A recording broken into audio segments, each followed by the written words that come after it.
Hello student, good morning. Jupiter public secondary school की live classes में आपका स्वागत है।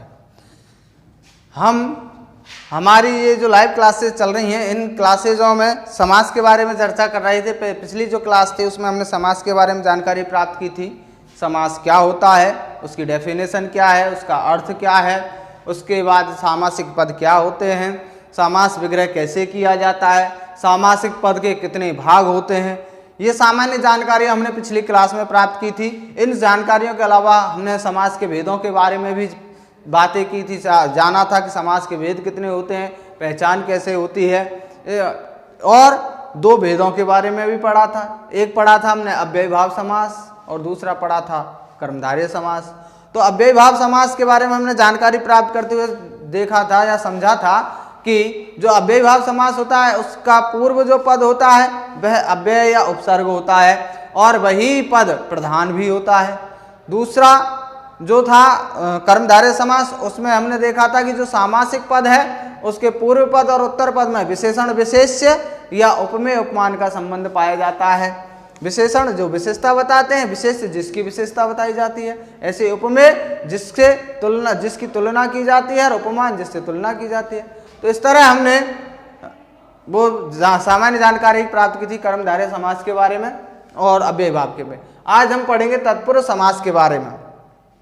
तत्पुरुष समास में क्या होता है, जो तत्पुरुष समास है उसका जो उत्तर पद है वह प्रधान होता है। इसकी डेफिनेशन है, जिस समास का उत्तर पद प्रधान हो और सामासिक पद में कारक चिन्हों का लोप होता है उसे तत्पुरुष समास कहते हैं।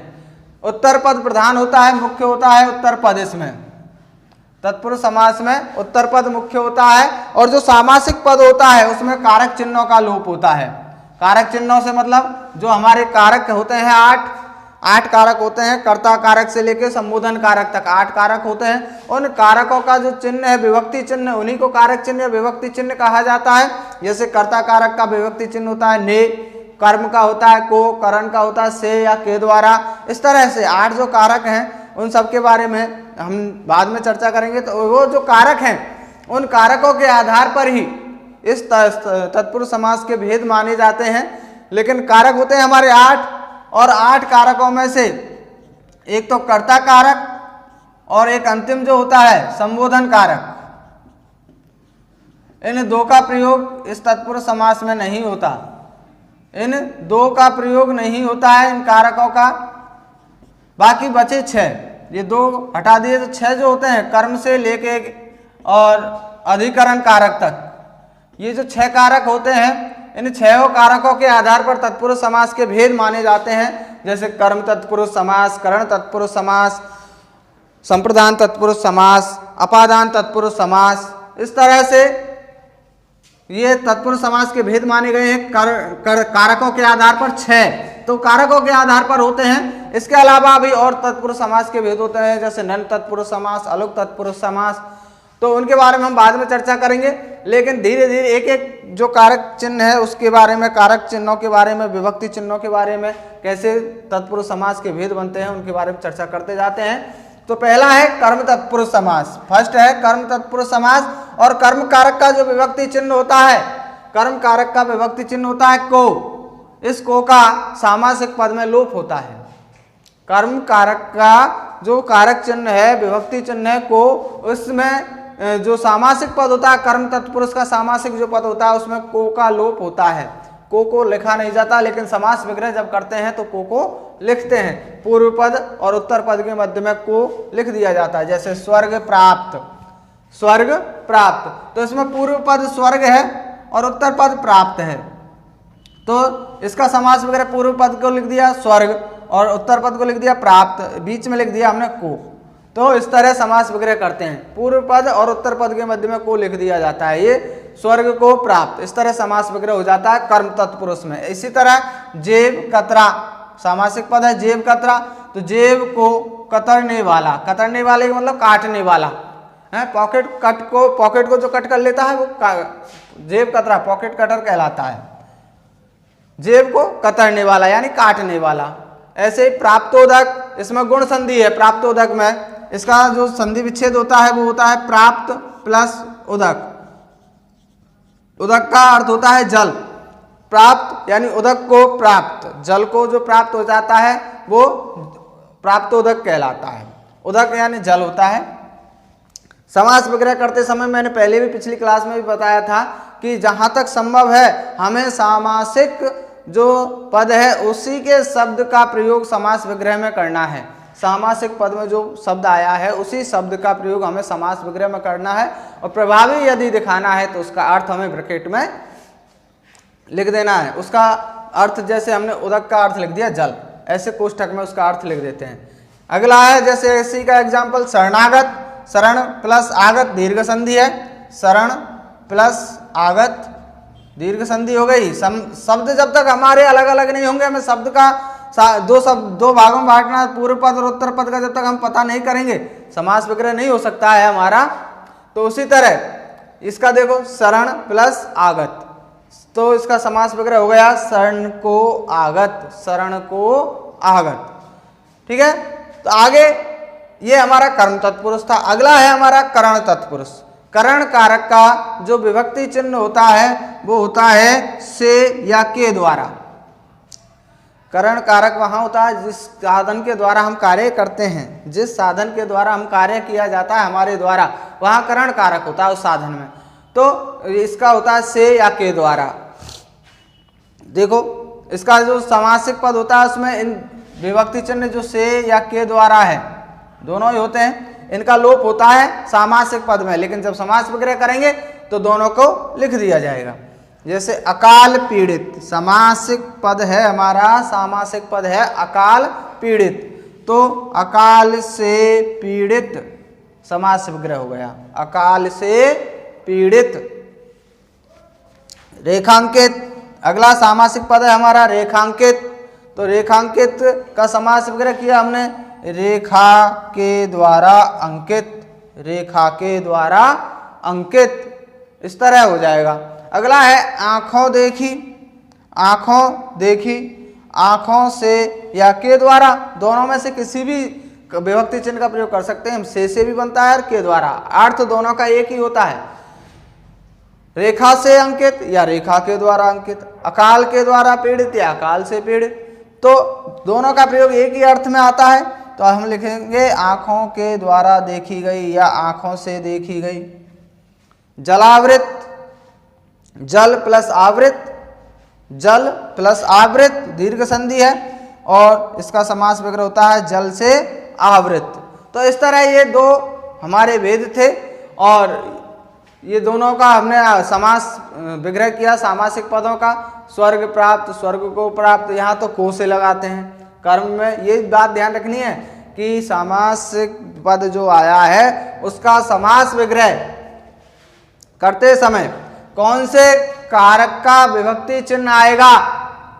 समास विग्रह करते समय आपको एग्जाम में क्या आएगा, शब्द आएंगे, कोई सा भी शब्द आ गया, अब उस शब्द का आपको समास विग्रह करके समास का नाम लिखाना है। तो समास विग्रह करते हुए हमें यह ध्यान रखना है कि कौन सी विभक्ति का इसमें प्रयोग हुआ है, कौन से कारक चिन्ह का इसमें प्रयोग हुआ है, उसी कारक चिन्ह के आधार पर हम उसका समास विग्रह कर देते हैं और फिर हमें भेद का भी पता चल जाता है कि इसमें इस सामासिक पद में कौन सा कारक है। ठीक है, आगे इसके अलावा नेक्स्ट जो है वो उसके बारे में चर्चा करते हैं।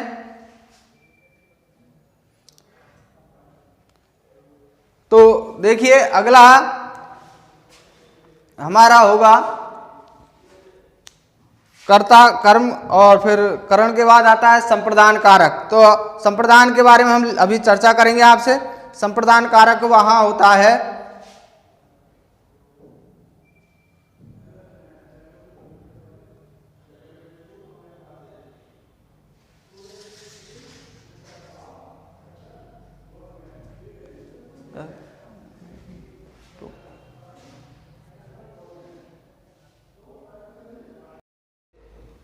तो कर्म तत्पुरुष और करण तत्पुरुष के बाद तीसरा जो तत्पुरुष का भेद होता है वो होता है संप्रदान तत्पुरुष। तीसरा जो भेद है वो है संप्रदान तत्पुरुष। तो संप्रदान कारक का जो विभक्ति चिन्ह होता है वो होता है के लिए, यानी कार्य किसके लिए किया जा रहा है, कार्य किसके लिए, जिसके लिए कार्य किया जाता है वहां संप्रदान कारक होता है, और उस पद में संप्रदान तत्पुरुष समास होता है। जैसे देशभक्ति, भक्ति किसके लिए की जा रही है, देश के लिए, देश के लिए भक्ति की जा रही है, तो अपने आप पता चल गया। तो देश के लिए भक्ति, यहाँ के लिए शब्द से समास विग्रह कर दिया, तो यहाँ संप्रदान तत्पुरुष समास है। अगला है सभा मंडप, सभा के लिए मंडप के लिए शब्द का प्रयोग करना है। हमें समास विग्रह करते समय ये ध्यान रखना है कि हमें कौन से शब्द का प्रयोग करना है, कौन से का नहीं करना। वो है गुरु दक्षिणा, गुरु को दक्षिणा नहीं, गुरु के लिए दक्षिणा, गुरु के लिए जो दक्षिणा दी जाती है वो गुरु दक्षिणा कहलाती है। रसोई घर, रसोई का घर नहीं होता है, रसोई का घर नहीं, रसोई के लिए घर, रसोई कहते हैं खाना वगैरह जो बनाया जाता है उसके लिए, तो खाना बनाने के लिए जो स्थान होता है वो रसोई घर कहलाता है। तो रसोई के लिए जो घर है वो रसोई घर कहलाता है। इसी तरह और भी शब्द हो सकते हैं, जैसे स्नान घर, स्नान के लिए घर, विद्यालय, विद्या के लिए आलय, शिवालय, शिव का आलय या शिव के लिए आलय, ठीक है, तो वहाँ ऐसे होता है।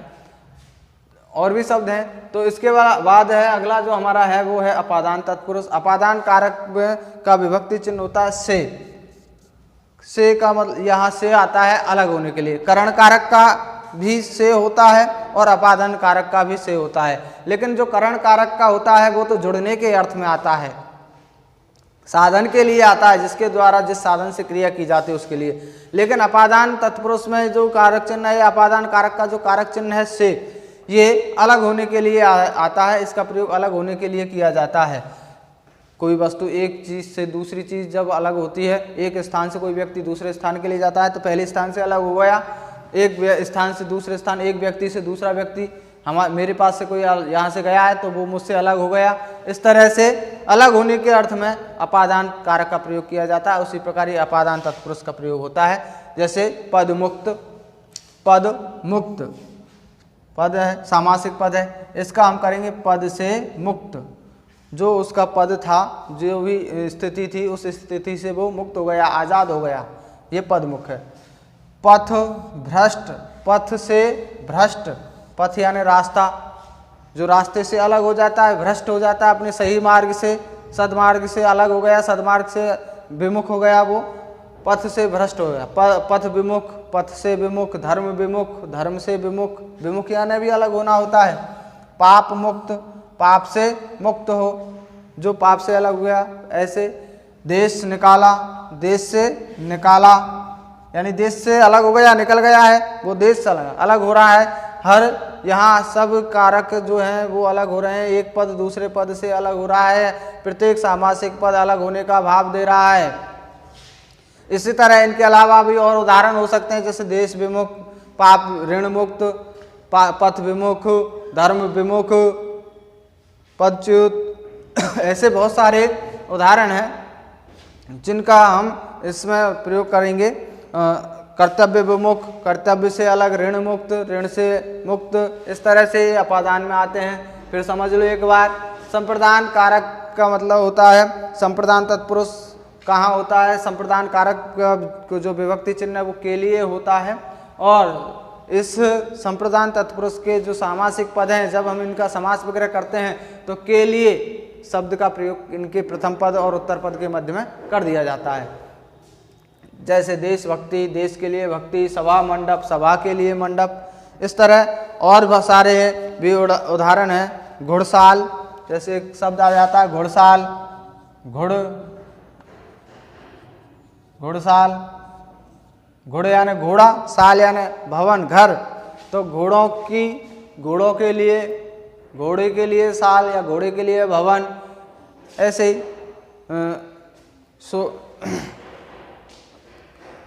रणभूमि, रण के लिए भूमि, विद्यालय, विद्या के लिए आलय, हथकड़ी, हथकड़ी, हाथ के लिए कड़ी। तो इस तरह बहुत सारे उदाहरण यहाँ आपको मिलेंगे। इसके बाद है अपादान में, अभी जैसे हमने चर्चा की थी कि अपादान जो कारक है वो अलग होने का भाव देता है, तो जहाँ अलग हो, जिस सामासिक पद से अलग होने का भाव मिलेगा वो अपादान तत्पुरुष में आएगा। पद मुक्त, पद से जो मुक्त हो गया वो पद मुक्त, पथ भ्रष्ट, पथ से जो भ्रष्ट है वो पथ भ्रष्ट। पाप मुक्त, पाप से जो मुक्त है वो पाप मुक्त। देश निकाला, देश से अलग हो गया वो देश निकाला। इसी तरह और भी हैं। सेवानिवृत्त, सेवा से जो निवृत्त है वो सेवा से जो निवृत्त हो गया वो। दूरागत, दूर से जो आया हुआ है वहाँ से छोड़ दिया उसको। तो इस तरह धर्म विमुख, धर्म से विमुख, ये सारे जो उदाहरण हैं वो अपादान तत्पुरुष में आते हैं। और इसके अलावा अगला जो है वो हम अभी चर्चा कर रहे हैं संबंध। दो उसके और भेद हैं, एक तो है संबंध तत्पुरुष है और एक है अधिकरण तत्पुरुष। उनके बारे में भी अब अभी चर्चा कर रहे हैं। तो तत्पुरुष समास में हमारा जो अगला जो भेद है तत्पुरुष का वो है संबंध तत्पुरुष। कर्म पढ़ा, करण पढ़ा, संप्रदान पढ़ा, अपादान पढ़ा, अब आ रहा है संबंध तत्पुरुष। तो 4 भेद पढ़ लिए हमने तत्पुरुष समास के। उसके बाद 5वां भेद है संबंध तत्पुरुष। तो संबंध तत्पुरुष के जो कारक विभक्ति चिन्ह होते हैं वो होते हैं का, के, की। इसके अलावा और भी होते हैं रा, रे, री, ना, ने, नी। लेकिन सामान्यतः इन्हीं कारक चिन्हों का, ये विभक्ति चिन्हों का प्रयोग तत्पुरुष समास में होता है। अधिकांशतः ज़्यादातर इन्हीं का होता है। जैसे इसके जो वो हैं शब्द हैं नरबलि, नर की बलि। नर यानी मनुष्य, जब किसी की बलि दी जाती है वो है नरबलि। नर मनुष्य की जब बलि दी जाती है उसे नरबलि कहते हैं। तो नर यानी मनुष्य की बलि। ऐसे चर्म रोग, चर्म का रोग, चर्म यानी चमड़ी, स्किन हमारी जो होती है उसे चर्म कहते हैं, चमड़ी को। तो चर्म का रोग, तो यहाँ का से बनाया इसको, यहाँ की से। तो कारक चिन्हों का, विभक्ति चिन्हों का प्रयोग समास विग्रह में करते जाते हैं पूर्व पद और उत्तर पद के मध्य में। पूर्व पद को अलग, उत्तर पद को अलग। इस तरह जल धारा, जल की धारा, यहाँ की से किया है। जल धारा, पूर्व पद जल है, उत्तर पद धारा है, तो बीच में लगा दिया जल की धारा।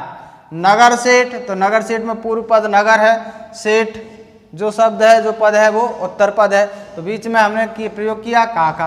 तो नगर का सेठ। इस तरह समास विग्रह हो गए नरबलि, नर की बलि, चर्म रोग, चर्म का रोग, जल धारा, जल की धारा, नगर सेठ, नगर का सेठ। इस तरह हमारे ये संबंध तत्पुरुष के उदाहरण थे।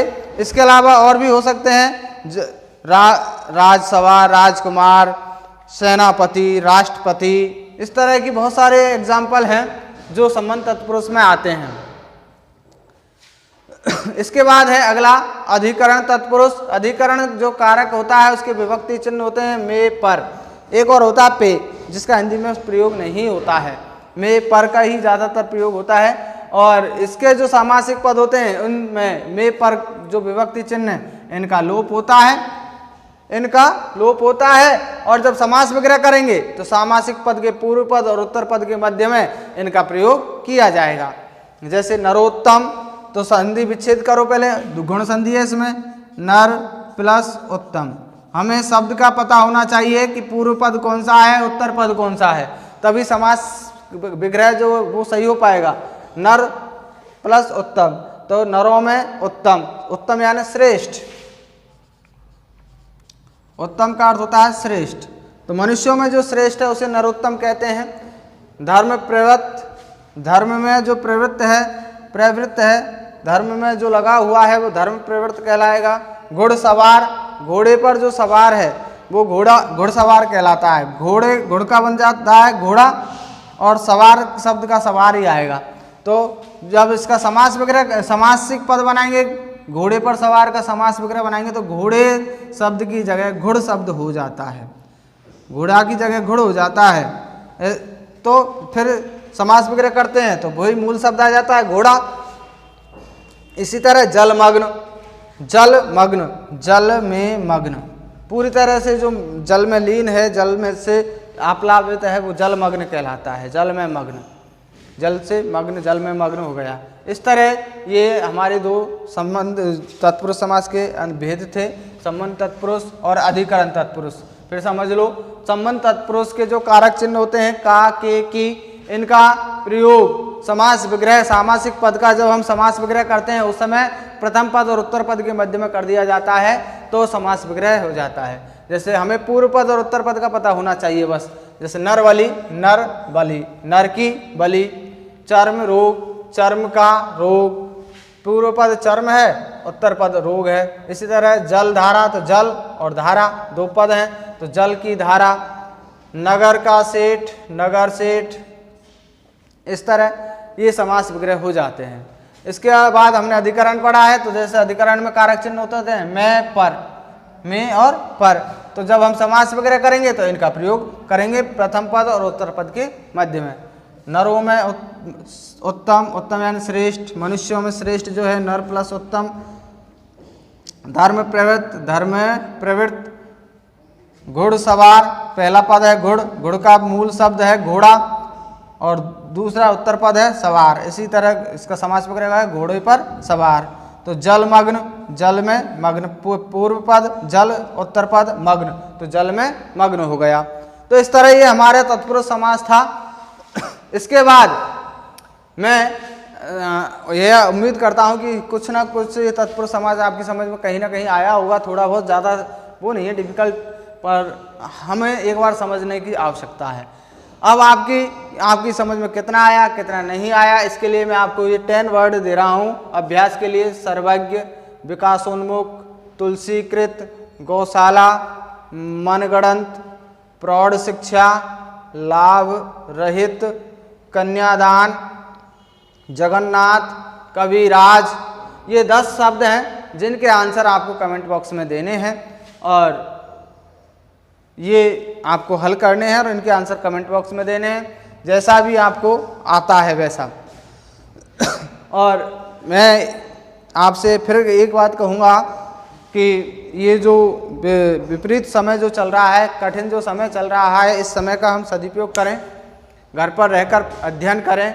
और आपका अपना जुपिटर पब्लिक सेकेंडरी स्कूल आपके लिए घर पर ही ये लाइव क्लासेज की सुविधा उपलब्ध करवा रहा है, ताकि आप इन विकट परिस्थितियों में, इस विपरीत समय में आप घर पर रहकर अपने अध्ययन को सुचारू रूप से कर सकें।